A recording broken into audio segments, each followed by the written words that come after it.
Today we're doing the NBA Pick'em Bracket Challenge. We're going to be picking the winners of every single round of the playoffs and predicting who's going to be winning the finals. So let's get right into it.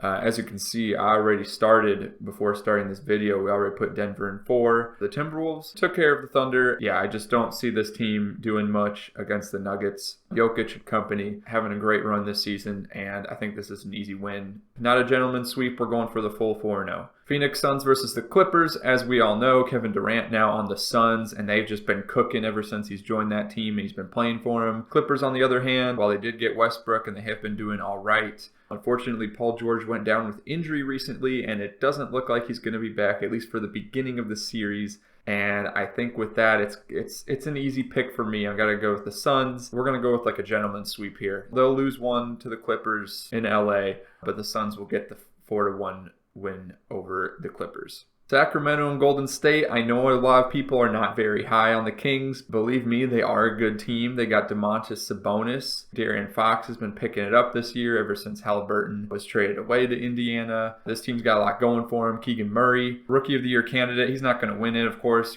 but Paolo's going to take the victory there. But he's definitely been a great provider for them. Now on the flip side, the Warriors, they got most of the returning cast from last year's championship team, and I know a lot of people are very high on them, and part of the reason that they fell down to the 6th seed is because of some injury trouble to Curry partway through the season, and of course team chemistry issues that are supposedly there from the Jordan Poole and Draymond Green squabble. What am I doing with my hands? Yeah, as much as I love the Kings and love this comeback story, they're finally in the playoffs for the first time in I believe like 16 years. We're going to give this one to the Warriors. However, I do think it's going to be a lot closer of a series than people are led to believe.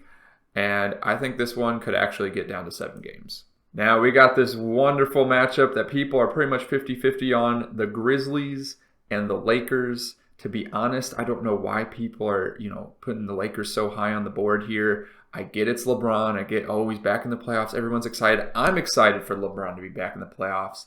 It should be a fun series. However, this is the Memphis Grizzlies we're talking about. We're talking about Ja Morant, young and up-and-coming stars, the villain Dillon Brooks. Look, the Grizzlies have a solid team, even without Steven Adams. Yes, they haven't been at their peak, but they're going against this Lakers team, which was not built very well for the playoffs, and they only barely sneaked by a Timberwolves team without Rudy Gobert in that one game. I know everyone loves LeBron as much as the next person, but the Grizzlies are going to take this in 6 games. All right, let's head on down the Eastern Conference now. Milwaukee, Miami. Again, I'm not even going to talk about this. I'm going to put them in as a gentleman's sweep here. Milwaukee going on to the next round. Cleveland and New York. This series is probably going to be the best series of the first round, hands down. These two teams are neck and neck as far as the talent that they have, as far as the role players and the supporting cast. On the Knicks side, you got Jalen Brunson, Julius Randle, RJ Barrett. You got some studs there off the bench. You got Derrick Rose, some veteran leadership with some prior MVP experience. And then over on the Cleveland side, you got Donovan Mitchell, who is a borderline MVP candidate and an amazing scorer this year. You got Evan Mobley and Jarrett Allen, so much defense, as well as you got Garland, who's got the playmaking skills,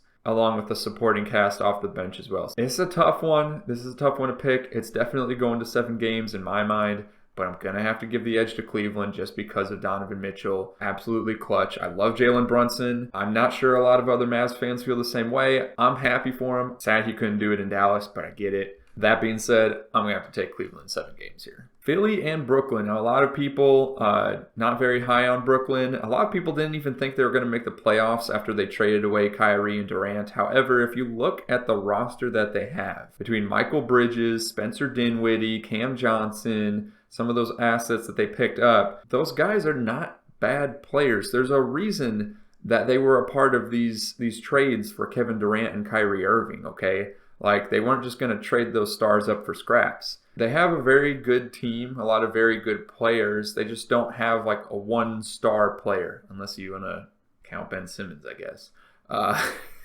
But on the flip side, you got MVP candidate Joel Embiid. You got Harden, who's leading the league in assists. And I know it's just the regular season, and I know we've seen Harden's resume for the playoffs. However, again, they're not going up against a team with superstars. So we're going to give this game to Philly, and I think it's actually going to go to 6 games. A lot of people will be surprised by the Nets. This one will go to 6. Boston and Atlanta, I don't even want to talk about this. It's a sweep. All right, second round. This is where things get really juicy because a lot of people are very high on the Suns, as am I. As long as Durant is still healthy, still going strong after that first round, I do believe the Suns will take down the Nuggets.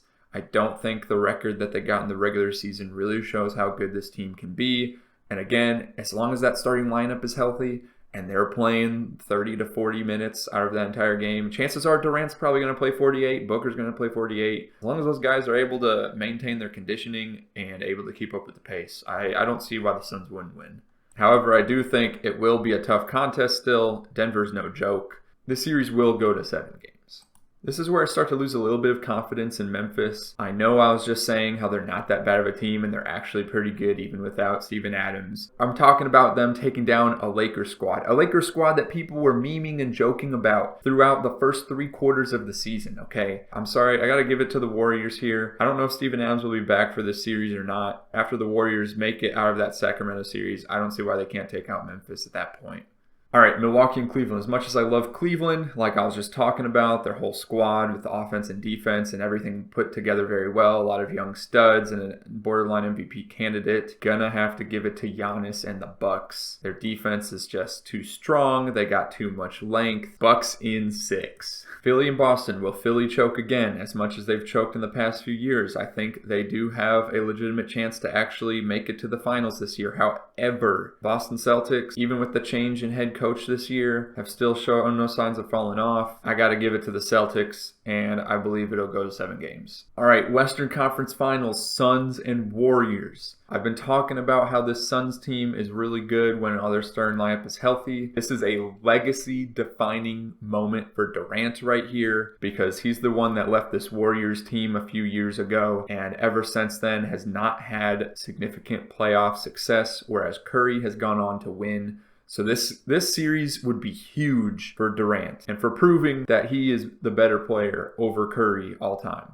And because of that, as long as Durant and company is healthy, I think the Suns pull this one out in 7 games. You also got to keep in mind the Suns got home court advantage here being the 4 seed over the 6 seed Warriors, so I got to give it to them. Milwaukee and Boston. Last year when Boston won, Milwaukee was down Chris Middleton. Now they got the full team there. Boston's got their full team, full strength. This one will go down to 7 games. That's not even controversial to say that. I mean, it's going to be a competitive series, but I do believe Milwaukee will take this one out in 7.